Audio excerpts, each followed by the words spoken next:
More phone calls coming up. Our buddy Ross Tucker in an hour from now. He's got Iowa and Nebraska tomorrow. I believe that's a noon Eastern kickoff. Mike Golic Jr., co-host of Golic and Golic on FanDuel Sports Network, former Notre Dame offensive lineman, and back on the program. Great to see you, buddy. Give me the most must-win game of the weekend for you. Ooh, the most about college or pro? What do you want? College? Either one. The most must-win is who?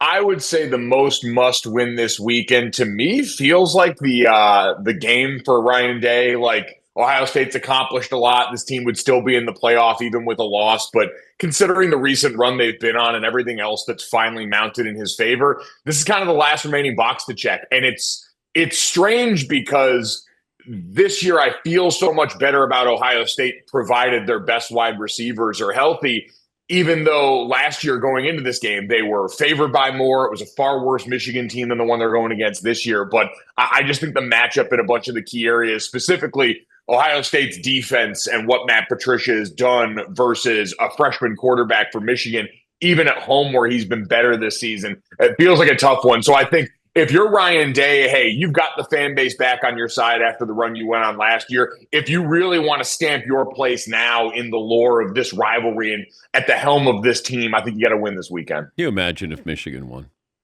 Oh, and the thing is, we went through this last year where people were legitimately, it felt like around Columbus, starting to talk about Ryan Day's job in a way that feels insane for all the rest of us that see what Ohio State has, what he's accomplished. But you understand those games mean more, and those pain points in these rivalry series are always tough to come by. So, yeah, I don't know what it would do. They're not going to do any of that because he won the championship and still could this year. But it just would make things really awkward at the Thanksgiving dinner table this year and next year if it happened. Now, you were, of course, were an offensive lineman at Notre Dame and probably, keep an eye on Notre Dame far more than most of us. But I'm wondering if the style of running the football to a national title, can they do that? I think they can, and I think doing that is easier because you also have a quarterback that's now been able to stretch the field in a way that's different. Like last year, Dan, looking at Notre Dame when Riley Leonard was the quarterback, that was hey, there are no frills and no questions about how we're going to do this. We're going to hand the ball off a bunch to these running backs. Our quarterback, when we get into 4th and 1, is going to be a human battering ram, and he's even going to erase the edges. I think back to the Georgia game last year in the CFP run for Notre Dame, where Riley Leonard gets through the perimeter and against SEC caliber, NFL caliber athletes like Jalen Walker, who is going to go on against the Falcons, he's erasing the edge against them and finding the perimeter. So that team I said it was masters of the obvious last year for Notre Dame and everything they did. This year, there's a little bit more sleight of hand because CJ Carr's come in and stretched the field for this team. The explosive play rate, their ability to hit downfield with players like Malachi Fields, the transfer wide receiver from Virginia, I think have put defenses in a conundrum. And look no further than what USC decided to do against Notre Dame when it came to South Bend. Notre Dame with 2 prolific running backs, runners up for the Heisman right now. And USC said, we would rather not have your passing attack beat us. So we're going to put 2 safeties deep. We're going to play back and try and take away the passing attack. And as a result, Notre Dame handed off the ball over and over again and broke their will in that game because USC had to do the math problem and ended up guessing wrong. And that's the ability Notre Dame has this year that makes it different. But the engine that still makes it all go is Jeremiah Love. And I absolutely think he's a great enough player for them to ride to a title. If Lane Kiffin would answer the question, what question would you ask? Hey, what are we doing here, bud? I think outside of, Dan, the obvious of what are we doing is why now? Like, why would you force the issue on this now? And is he at the helm of that? Because we've seen plenty of instances of coaches that we knew were kind of rumored for these certain things play out what they've got going on. And the way that this is all played out really publicly with Ole Miss, to me, I always feel worse for the players. Like, what a disservice to the players on this team right now. Everything that's happened with this situation, whether it's the Ole Miss brass that forced the ultimatum, whether it was just too much to bear internally. You got a team that's in the top 10 of college football that we haven't talked about on the field in God knows how long, because we're all wondering if their coach is even going to be with them after the rivalry game this weekend. So I just wonder, especially with the opportunity ahead of them in a college football world that's infinitely more accessible in terms of who can win the title. You had one of those teams, and now it seems like everyone involved might be willing to walk away from the table and let that team go into the playoff with an interim head coach or a head coach that knows he's going to be gone to greener pastures. The whole situation, it just is bizarre, and I feel bad for the players who have put so much into the season and have had that certainly upended by this, but could potentially be even more upended after this weekend. Yeah, and I wonder if it comes out, if he tells the team prior to that he's leaving, I would say put it on the players to vote if they want Lane Kiffin to be their coach after this for the playoffs. Even though, the committee may ding them if Lane Kiffin is not their head coach. And so, sorry about that, Dan. I saw that point made, and I don't know. We've seen the committee ding teams for interesting things, but I do think that's the right approach. It should be on the players if it comes down to that decision. And if they're comfortable enough with that and say, hey, you still give us the best chance to win this season, especially considering a bunch of those players could follow him if he goes. This is the day and age in college football we live in where you can pluck the core of your roster and help reset the foundation elsewhere. There might be a little bit less, oh, you're leaving us here than there used to be. And so maybe with some of that mercenary mindset, these guys could be more comfortable with that the most. We're talking to Mike Golic Jr., co-host of Golic and Golic on FanDuel Sports Network. Yeah, just trying to figure this out of these. How did we get to the point where somebody's talking to somebody about your next job during a season?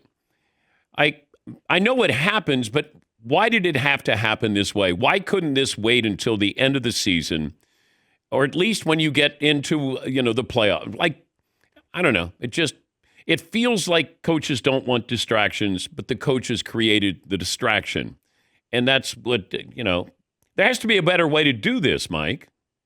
There does. I think all of it to me just boils down to the pressure. Now, don't get me wrong. Some of the way that this has been framed around Lane Kiffin, he's got a role in this too. This is not just something that's happening to him.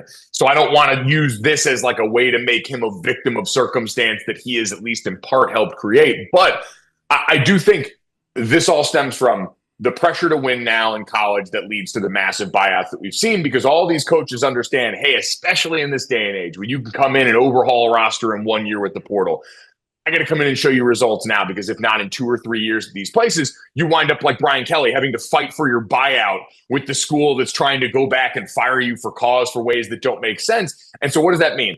I have to get in because the transfer portal window used to open during the playoffs in December and now opens in January. So we've got to get a head start on that class. I've got to get a head start on recruiting the next group of guys that are going to be in high school and just get the things going here at a time where we've created more postseason than ever before. So it's going to affect more games when you pull out and do that. And so I think all of that urgency of, hey, if I'm going to take this next big opportunity, forever's got to start tonight. We've got to get going on this now, because if we don't, we're already behind this ever churning machine. And if you fall behind too far, now all of a sudden you're the guy with the massive buyout getting ready to go on College game day. Help me understand this. I know we want to protect the NFL players. We've changed the kickoff rule. Do we not want to protect the college players? Why don't we have the same kickoff formation in college as we do in the NFL? Dan, it's a great question, and I have no idea. College, in so many ways, is resistant to doing things anywhere close to the NFL level in weird little bits of minute details, and I'd agree. Now, maybe the people at large in college, although it's not like you've got an NFLPA in college that can commission studies, and the NFL central body, no one runs this in college football. And so maybe the conference heads can do it within the Big Ten or the SEC or the ACC, but there's no one here that's going to amass the data that cares enough about it to then try and get it implemented across the whole sport. This is part of the difficulty in college football of having no one in charge of anything that's going on. Because you're right, if that at the highest level of football is something they felt was necessary in one of the most violent plays of the sport, then it would, to me, make an overwhelming amount of sense for player safety reasons, for continuity reasons, for these guys going to the next level. Your job's to win games in college, but I do think if you can do it in such a way that helps prepare guys for the biggest job interview of their life, hey, that's probably not a bad deal either overall structurally. So your guess is as good as mine. At your peak, could you take down a turkey dinner? Oh yeah, absolutely. At my peak, I was a bottomless pit. I was a bunch of raccoons in a trench coat, not just one. So yeah, no, I was about that life. But then you got your dad and your brother Jake is even bigger than you guys. Yeah, it was a competition for resources at the table every year in the Golic family Thanksgiving. Like there was no room for manners or decorum. You just had to get in there and get what you thought was yours, establish dominance at the table, or else you were going to be sitting there with a plate that was lacking around everybody else who was enjoying themselves. So I like to think that was where the competitive fire was born, not on any athletic field, but just having to scrap it out for food at home. Happy Thanksgiving. Good to talk to you. Thank you, Mike. Happy Thanksgiving, Dan. Appreciate That's you. Mike Golic Jr., co-host of Golic and Golic on FanDuel Sports Network.